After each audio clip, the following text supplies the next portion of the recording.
त्रिदलं त्रिगुणाकारं त्रिनेत्रं च त्रियायुधं त्रिजन्मपापसंहारम् एकबिल्वं शिवार्पणम्। अखण्डबिल्वपत्रेण पूजिते नन्दिकेश्वरे शुध्यन्ति सर्वपापेभ्यः एकबिल्वं शिवार्पणम्। सालग्रामशिलामेकं जातु विप्राय योऽर्पयेत् सोमयज्ञमहापुण्यम् एकबिल्वं शिवार्पणम्। दन्तिकोटिसहस्राणि वाजपेयशतानि च कोटिकन्या महादानम् एकबिल्वं शिवार्पणम्। पार्वत्या स्वेदतत्पोन्नं महादेवस्य च प्रियं बिल्ववृक्षं नमस्यामि एकबिल्वं शिवार्पणम्। दर्शनं बिल्ववृक्षस्य स्पर्शनं पापनाशनम् अघोरपापसंहारम् एकबिल्वं शिवार्पणम्। मूलतो ब्रह्मरूपाय मध्यतो विष्णुरूपिणे अग्रतः शिवरूपाय एकबिल्वं शिवार्पणम्। बिल्वाष्टकमिदं पुण्यं यः पठेत् शिवसन्निधौ सर्वपापविनिर्मुक्तः शिवलोकमवाप्नुयात्। त्रिदलं त्रिगुणाकारं त्रिनेत्रं च त्रियायुधं त्रिजन्मपापसंहारम् एकबिल्वं शिवार्पणम्। अखण्डबिल्वपत्रेण पूजिते नन्दिकेश्वरे शुध्यन्ति सर्वपापेभ्यः एकबिल्वं शिवार्पणम्। सालग्रामशिलामेकं जातु विप्राय योऽर्पयेत् सोमयज्ञमहापुण्यम् एकबिल्वं शिवार्पणम्। दन्तिकोटिसहस्राणि वाजपेयशतानि च कोटिकन्या महादानम् एकबिल्वं शिवार्पणम्। पार्वत्या स्वेदतत्पोन्नं महादेवस्य च प्रियं बिल्ववृक्षं नमस्यामि एकबिल्वं शिवार्पणम्। दर्शनं बिल्ववृक्षस्य स्पर्शनं पापनाशनम् अघोरपापसंहारम् एकबिल्वं शिवार्पणम्। मूलतो ब्रह्मरूपाय मध्यतो विष्णुरूपिणे अग्रतः शिवरूपाय एकबिल्वं शिवार्पणम्। बिल्वाष्टकमिदं पुण्यं यः पठेत् शिवसन्निधौ सर्वपापविनिर्मुक्तः शिवलोकमवाप्नुयात्। त्रिदलं त्रिगुणाकारं त्रिनेत्रं च त्रियायुधं त्रिजन्मपापसंहारम् एकबिल्वं शिवार्पणम्। अखण्डबिल्वपत्रेण पूजिते नन्दिकेश्वरे शुध्यन्ति सर्वपापेभ्यः एकबिल्वं शिवार्पणम्। सालग्रामशिलामेकं जातु विप्राय योऽर्पयेत् सोमयज्ञमहापुण्यम् एकबिल्वं शिवार्पणम्। दन्तिकोटिसहस्राणि वाजपेयशतानि च कोटिकन्या महादानम् एकबिल्वं शिवार्पणम्। पार्वत्या स्वेदतत्पोन्नं महादेवस्य च प्रियं बिल्ववृक्षं नमस्यामि एकबिल्वं शिवार्पणम्। दर्शनं बिल्ववृक्षस्य स्पर्शनं पापनाशनम् अघोरपापसंहारम् एकबिल्वं शिवार्पणम्। मूलतो ब्रह्मरूपाय मध्यतो विष्णुरूपिणे अग्रतः शिवरूपाय एकबिल्वं शिवार्पणम् बिल्वाष्टकमिदं पुण्यं यः पठेत् शिवसन्निधौ सर्वपापविनिर्मुक्तः शिवलोकमवाप्नुयात्। त्रिदलं त्रिगुणाकारं त्रिनेत्रं च त्रियायुधं त्रिजन्मपापसंहारम् एकबिल्वं शिवार्पणम् अखण्डबिल्वपत्रेण पूजिते नन्दिकेश्वरे शुध्यन्ति सर्वपापेभ्यः एकबिल्वं शिवार्पणम् सालग्रामशिलामेकं जातु विप्राय योऽर्पयेत् सोमयज्ञमहापुण्यम् एकबिल्वं शिवार्पणम् दन्तिकोटिसहस्राणि वाजपेयशतानि च कोटिकन्यामहादानम् एकबिल्वं शिवार्पणम् पार्वत्या स्वेदतत्पोन्नं महादेवस्य च प्रियं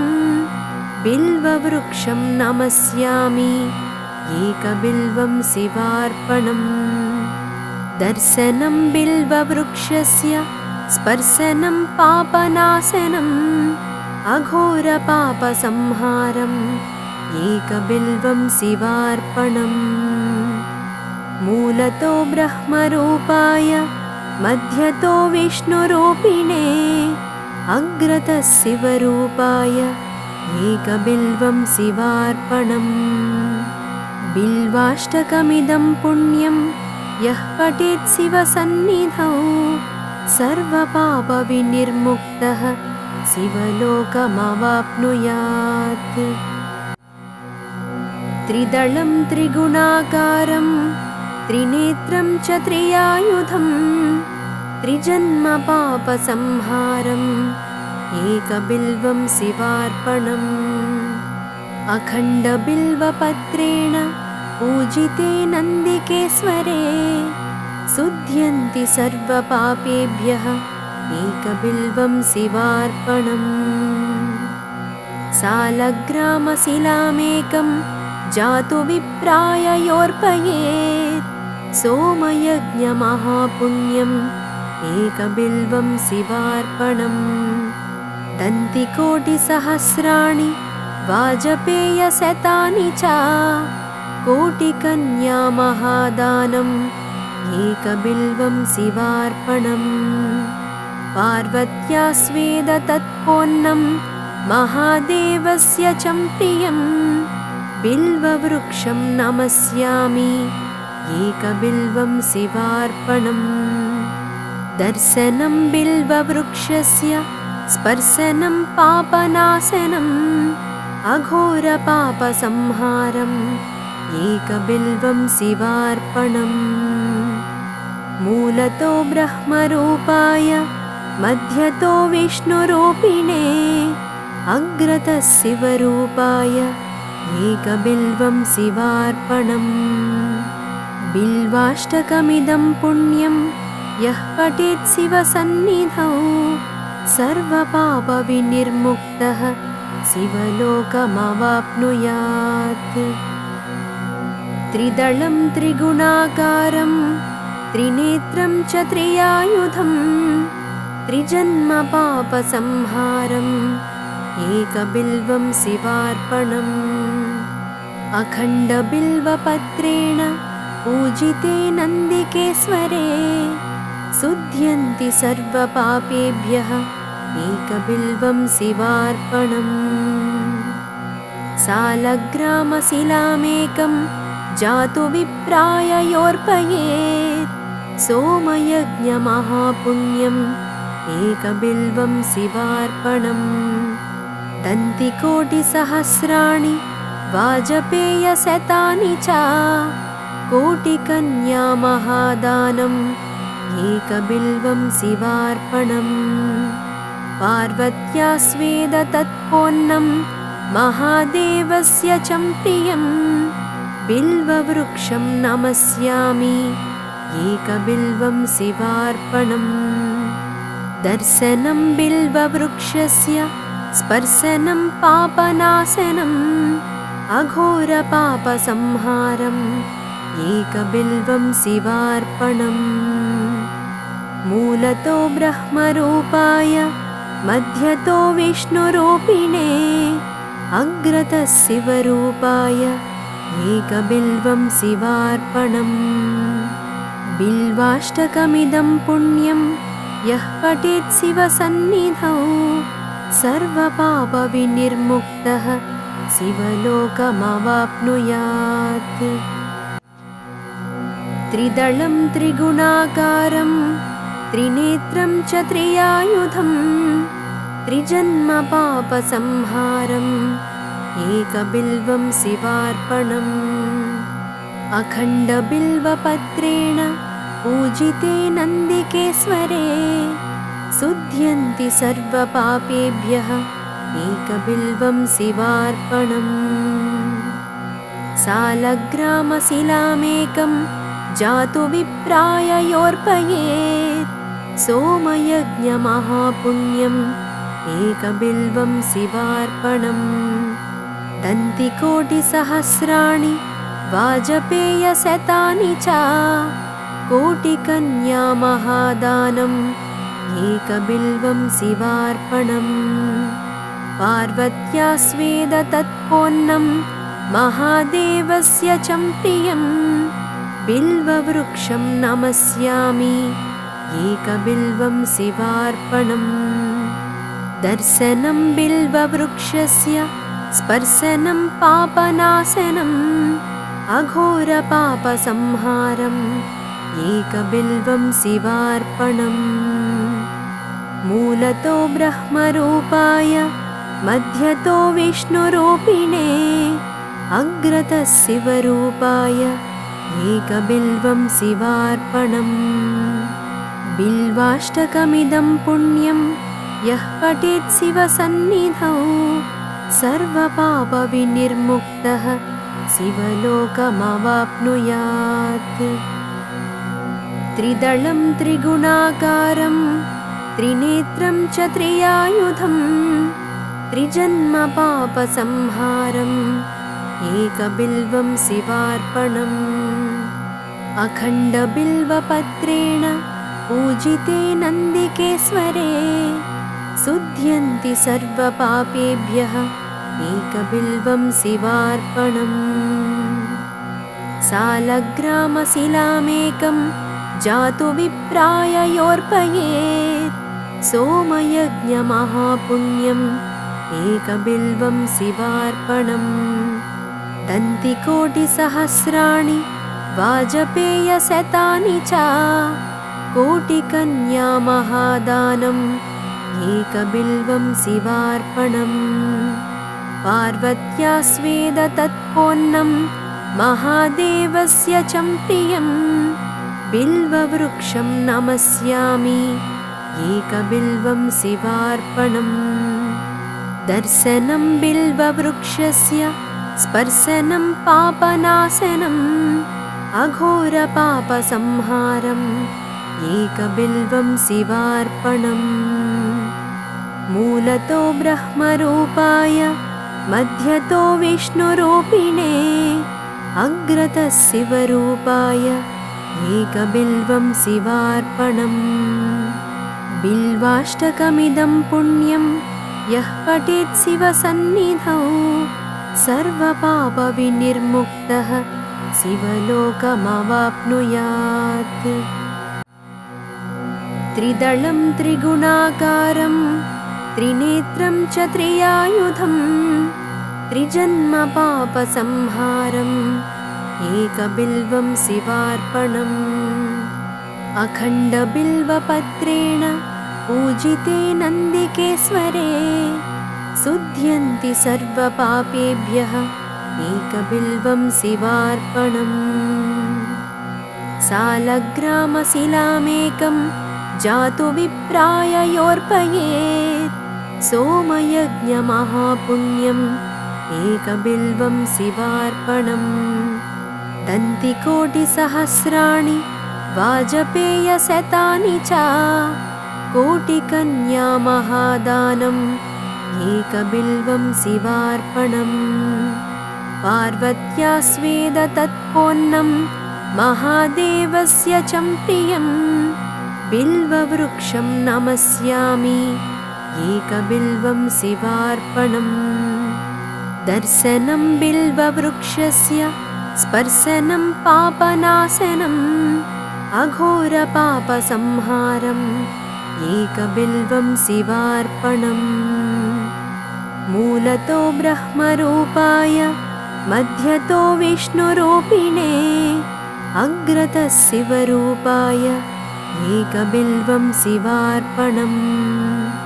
बिल्वाष्टकमिदं पुण्यं यः पठेत् शिवसन्निधौ सर्वपापविनिर्मुक्तः शिवलोकमवाप्नुयात् त्रिदलं त्रिगुणाकारं त्रिनेत्रं च त्रियायुधं त्रिजन्मपापसंहारम् एकबिल्वं शिवार्पणम् अखण्डबिल्वपत्रेण पूजिते नन्दिकेश्वरे शुध्यन्ति सर्वपापेभ्यः एकबिल्वं शिवार्पणम्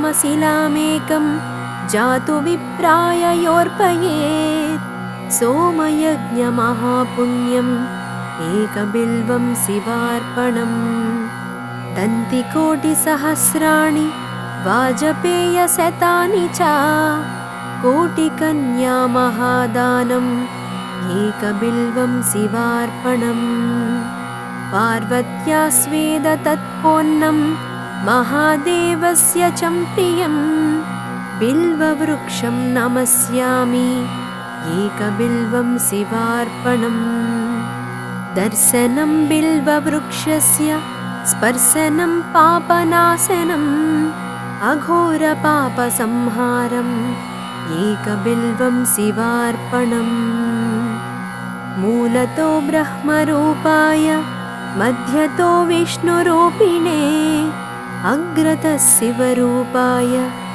एकबिल्वं शिवार्पणम् बिल्वाष्टकमिदं पुण्यं यः पठेत् शिवसन्निधौ सर्वपापविनिर्मुक्तः शिवलोकमवाप्नुयात् त्रिदलं त्रिगुणाकारं त्रिनेत्रं च त्रियायुधं त्रिजन्मपापसंहारम् एकबिल्वं शिवार्पणम् अखण्डबिल्वपत्रेण पूजिते नन्दिकेश्वरे शुध्यन्ति सर्वपापेभ्यः एकबिल्वं शिवार्पणम् सालग्रामशिलामेकं जातु विप्राय योऽर्पयेत् सोमयज्ञमहापुण्यम् एकबिल्वं शिवार्पणम् दन्तिकोटिसहस्राणि वाजपेयशतानि च कोटिकन्यामहादानम् एकबिल्वं शिवार्पणम् पार्वत्या स्वेदतत्पोन्नं महादेवस्य च प्रियं बिल्ववृक्षं नमस्यामि एकबिल्वं शिवार्पणम् दर्शनं बिल्ववृक्षस्य स्पर्शनं पापनाशनम् अघोरपापसंहारम् एकबिल्वं शिवार्पणम् मूलतो ब्रह्मरूपाय मध्यतो विष्णुरूपिणे अग्रतः शिवरूपाय एकबिल्वं शिवार्पणम् बिल्वाष्टकमिदं पुण्यं यः पठेत् शिवसन्निधौ सर्वपापविनिर्मुक्तः शिवलोकमवाप्नुयात् त्रिदलं त्रिगुणाकारं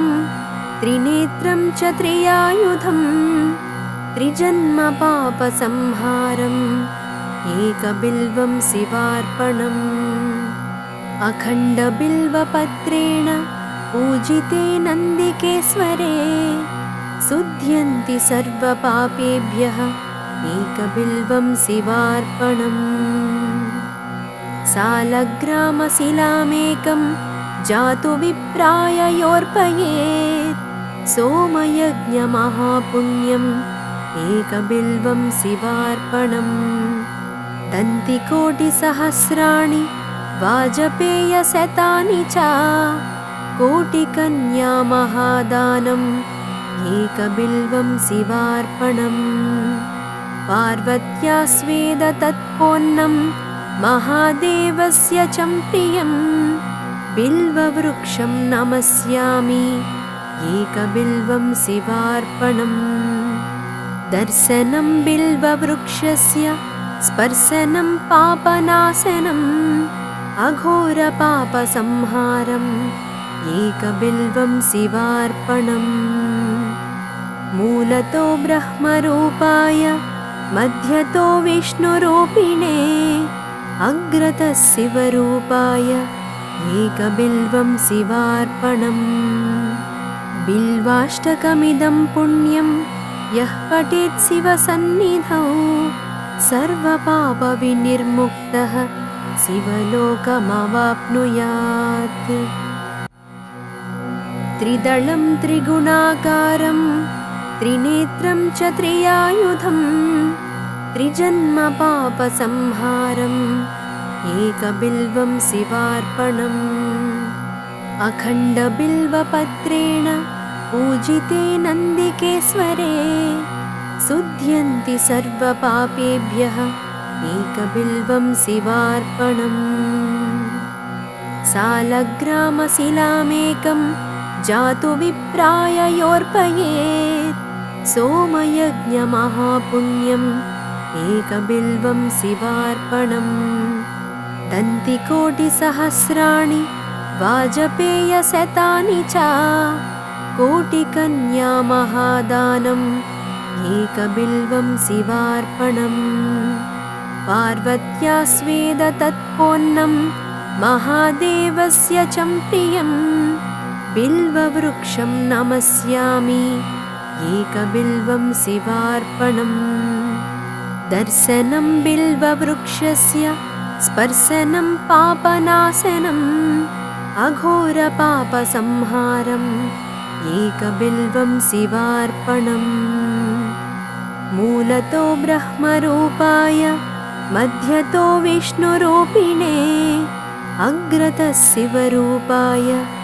एकबिल्वं शिवार्पणम् बिल्वाष्टकमिदं पुण्यं यः पठेत् शिवसन्निधौ सर्वपापविनिर्मुक्तः शिवलोकमवाप्नुयात् त्रिदलं त्रिगुणाकारं त्रिनेत्रं च त्रियायुधं त्रिजन्मपापसंहारम् एकबिल्वं शिवार्पणम् अखण्डबिल्वपत्रेण पूजिते नन्दिकेश्वरे शुध्यन्ति सर्वपापेभ्यः एकबिल्वं शिवार्पणम् सालग्रामशिलामेकं जातु विप्राय योर्पयेत् सोमयज्ञमहापुण्यम् एकबिल्वं शिवार्पणम् दन्तिकोटिसहस्राणि वाजपेयशतानि च कोटिकन्यामहादानम् एकबिल्वं शिवार्पणम् पार्वत्या स्वेद तत्पोन्नं महादेवस्य च प्रियं बिल्ववृक्षं नमस्यामि एकबिल्वं शिवार्पणम् दर्शनं बिल्ववृक्षस्य स्पर्शनं पापनाशनम् अघोरपापसंहारम् एकबिल्वं शिवार्पणम् मूलतो ब्रह्मरूपाय मध्यतो विष्णुरूपिणे अग्रतः शिवरूपाय एकबिल्वं शिवार्पणम् बिल्वाष्टकमिदं पुण्यं यः पठेत् शिवसन्निधौ सर्वपापविनिर्मुक्तः शिवलोकमवाप्नुयात् त्रिदलं त्रिगुणाकारं त्रिनेत्रं च त्रियायुधं त्रिजन्मपापसंहारम् एकबिल्वं शिवार्पणम् अखण्डबिल्वपत्रेण पूजिते नन्दिकेश्वरे शुध्यन्ति सर्वपापेभ्यः एकबिल्वं शिवार्पणम् सालग्रामशिलामेकं जातु विप्राय योऽर्पयेत् सोमयज्ञमहापुण्यम् एकबिल्वं शिवार्पणम् दन्तिकोटिसहस्राणि वाजपेयशतानि च कोटिकन्यामहादानम् एकबिल्वं शिवार्पणम् पार्वत्या स्वेदतत्पोन्नं महादेवस्य च प्रियं बिल्ववृक्षं नमस्यामि एकबिल्वं शिवार्पणम् दर्शनं बिल्ववृक्षस्य स्पर्शनं पापनाशनम् अघोरपापसंहारम् एकबिल्वं शिवार्पणम् मूलतो ब्रह्मरूपाय मध्यतो विष्णुरूपिणे अग्रतः शिवरूपाय एकबिल्वं शिवार्पणम् बिल्वाष्टकमिदं पुण्यं यः पठेत् शिवसन्निधौ सर्वपापविनिर्मुक्तः शिवलोकमवाप्नुयात् त्रिदलं त्रिगुणाकारं त्रिनेत्रं च त्रियायुधं त्रिजन्मपापसंहारम् एकबिल्वं शिवार्पणम् अखण्डबिल्वपत्रेण पूजिते नन्दिकेश्वरे शुध्यन्ति सर्वपापेभ्यः एकबिल्वं शिवार्पणम् सालग्रामशिलामेकं जातु विप्राय योऽर्पयेत् सोमयज्ञमहापुण्यम् एकबिल्वं शिवार्पणम् दन्तिकोटिसहस्राणि वाजपेयशतानि च कोटिकन्यामहादानम् एकबिल्वं शिवार्पणम् पार्वत्या स्वेदतत्पोन्नं महादेवस्य च प्रियं बिल्ववृक्षं नमस्यामि एकबिल्वं शिवार्पणम् दर्शनं बिल्ववृक्षस्य स्पर्शनं पापनाशनम् अघोरपापसंहारम् एकबिल्वं शिवार्पणम् मूलतो ब्रह्मरूपाय मध्यतो विष्णुरूपिणे अग्रतः शिवरूपाय एकबिल्वं शिवार्पणम् बिल्वाष्टकमिदं पुण्यं यः पठेत् शिवसन्निधौ सर्वपापविनिर्मुक्तः शिवलोकमवाप्नुयात् त्रिदलं त्रिगुणाकारं त्रिनेत्रं च त्रियायुधं त्रिजन्मपापसंहारम् एकबिल्वं शिवार्पणम् अखण्डबिल्वपत्रेण पूजिते नन्दिकेश्वरे शुध्यन्ति सर्वपापेभ्यः एकबिल्वं शिवार्पणम् सालग्रामशिलामेकं जातु विप्राय योऽर्पयेत् सोमयज्ञमहापुण्यम् एकबिल्वं शिवार्पणम् दन्तिकोटिसहस्राणि वाजपेयशतानि च कोटिकन्यामहादानम् एकबिल्वं शिवार्पणम् पार्वत्या स्वेदतत्पोन्नं महादेवस्य च प्रियं बिल्ववृक्षं नमस्यामि एकबिल्वं शिवार्पणम् दर्शनं बिल्ववृक्षस्य स्पर्शनं पापनाशनम् अघोरपापसंहारम् एकबिल्वं शिवार्पणम् मूलतो ब्रह्मरूपाय मध्यतो विष्णुरूपिणे अग्रतः शिवरूपाय एकबिल्वं शिवार्पणम् बिल्वाष्टकमिदं पुण्यं यः पठेत् शिवसन्निधौ सर्वपापविनिर्मुक्तः शिवलोकमवाप्नुयात्।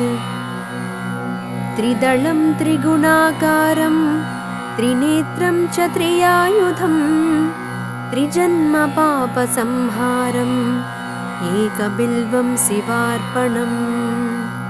अखण्डबिल्वपत्रेण पूजिते नन्दिकेश्वरे शुध्यन्ति सर्वपापेभ्यः एकबिल्वं शिवार्पणम्।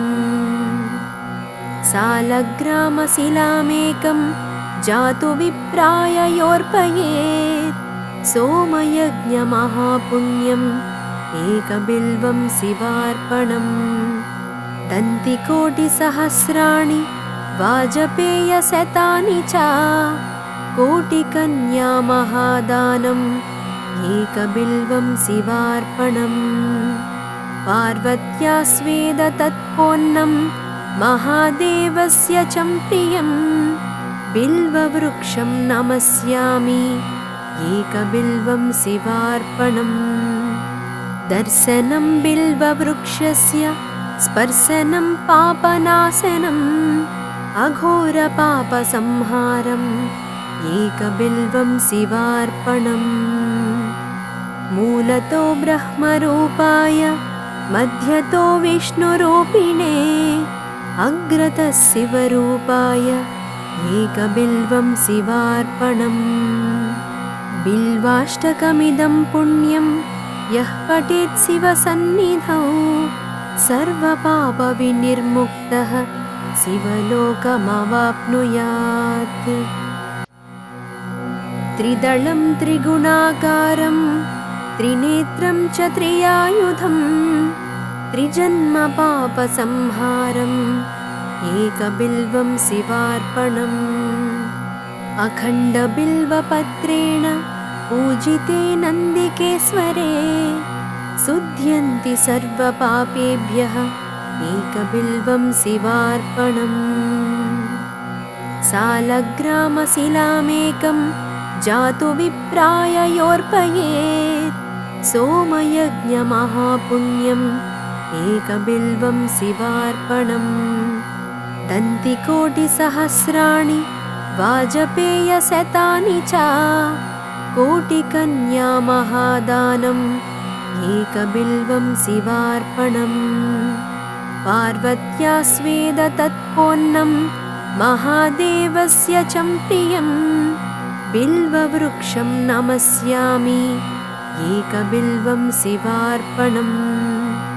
दर्शनं बिल्ववृक्षस्य स्पर्शनं पापनाशनम् अघोरपापसंहारम् एकबिल्वं शिवार्पणम्। मूलतो ब्रह्मरूपाय मध्यतो विष्णुरूपिणे अग्रतः शिवरूपाय एकबिल्वं शिवार्पणम्। बिल्वाष्टकमिदं पुण्यं यः पठेत् शिवसन्निधौ सर्वपापविनिर्मुक्तः शिवलोकमवाप्नुयात्। त्रिदलं त्रिगुणाकारं त्रिनेत्रं च त्रियायुधं त्रिजन्मपापसंहारम् एकबिल्वं शिवार्पणम्। अखण्डबिल्वपत्रेण पूजिते नन्दिकेश्वरे शुध्यन्ति सर्वपापेभ्यः एकबिल्वं शिवार्पणम्। सालग्रामशिलामेकं जातु विप्राय योऽर्पयेत् सोमयज्ञमहापुण्यम् एकबिल्वं शिवार्पणम्। दन्तिकोटिसहस्राणि वाजपेयशतानि च कोटिकन्यामहादानम् एकबिल्वं शिवार्पणम्। पार्वत्या स्वेदतत्पोन्नं महादेवस्य च प्रियं बिल्ववृक्षं नमस्यामि एकबिल्वं शिवार्पणम्। दर्शनं बिल्ववृक्षस्य स्पर्शनं पापनाशनम् अघोरपापसंहारम् एकबिल्वं शिवार्पणम् मूलतो ब्रह्मरूपाय मध्यतो विष्णुरूपिणे अग्रतः शिवरूपाय एकबिल्वं शिवार्पणम् बिल्वाष्टकमिदं पुण्यं यः पठेत् शिवसन्निधौ सर्वपापविनिर्मुक्तः शिवलोकमवाप्नुयात्।